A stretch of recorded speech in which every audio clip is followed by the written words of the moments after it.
Hi, I'm Jatuporn Aksonsawat. I'm here to tell you what I have learned in my culture class. I have a portfolio for this class to keep all my homework and my writing in there. There are 8 sections that I have to work. It consists of vocabulary parts, notes and writing, my study plan, my learning reports, speak logbooks, culture project and semester video, and the last section is the result of my CEFR test. In vocabulary part, I studied about the English speaking world vocabulary such as gambling, empire, government.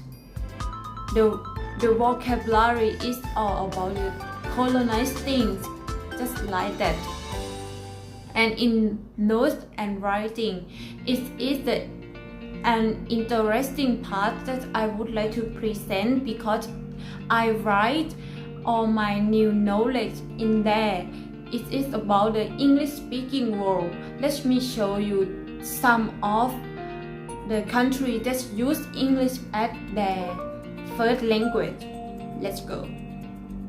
I would like to introduce Australia for the first place, and then we will move to New Zealand.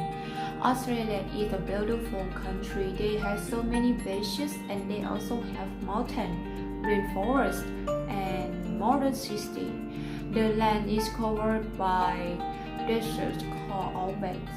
The biggest city is Sydney. It is the center of business, culture and sports. Now, let's focus on their history. Australia was the place that Britain sent prisoners to stay there.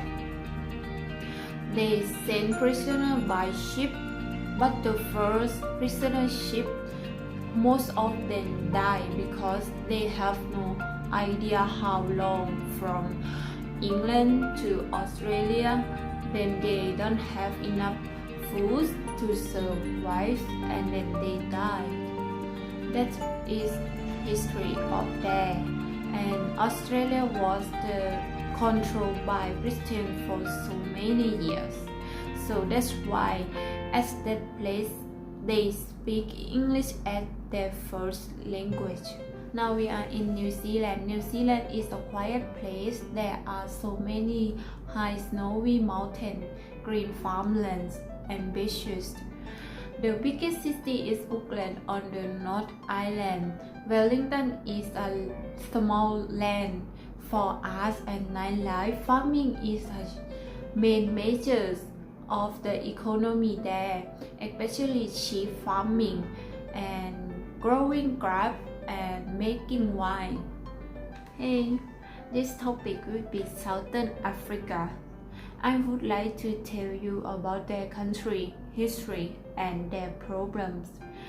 Britain was controlled many countries in Southern Africa such as Swaziland, Lesotho, Zimbabwe, and Zambia. But nowadays, people in every country in Southern Africa, they are independent, but they have problems about food and disease and about the government take too much power and use children as soldiers. When the rain doesn't fall, they don't have food enough to eat, and they also have disease. So this is the sad thing for them. Now we move from Southern Africa to Eastern and Western Africa. Eastern Africa consists of Kenya, Uganda, Sudan, and South Sudan. Kenya is famous for coffee and tea, and their safari is also famous. They keep big animals in there. Uganda, they have Lake Victoria. It is the biggest lake in Africa.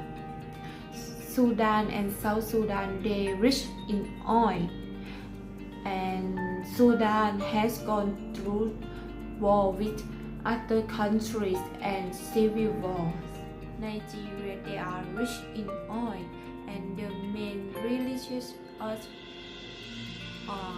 Muslim and Christian. The language that's spoken there are 512 languages. And Ghana, they good at singing and dancing.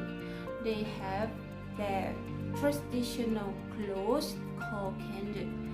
The different color can tell different meanings, such as yellow, it means holiness, red, it means strong feeling. Now we are in the last lesson of the English speaking world. India and Pakistan. Let me tell you about their history. Before this, India and Pakistan, they stay together, but after India became independent from Britain in 1947. The land in the north separated from India is Pakistan.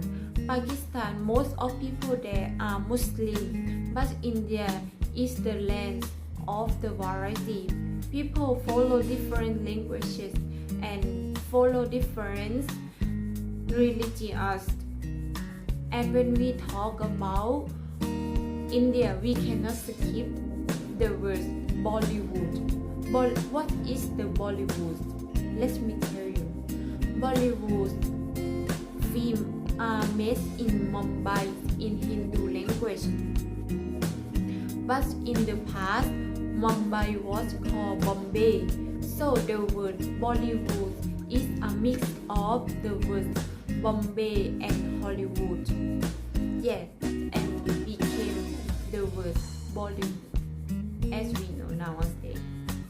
Here is what I got from the English speaking world. Study plans and learning reports is the same thing, because I just plan what I want to study, and when I study I come to write report what I have learned in the learning report section.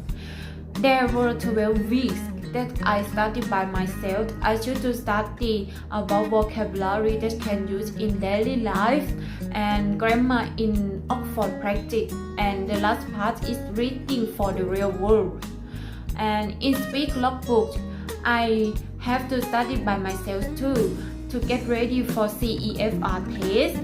When I study in speech, I have to write the report what I have learned and put it in my portfolio.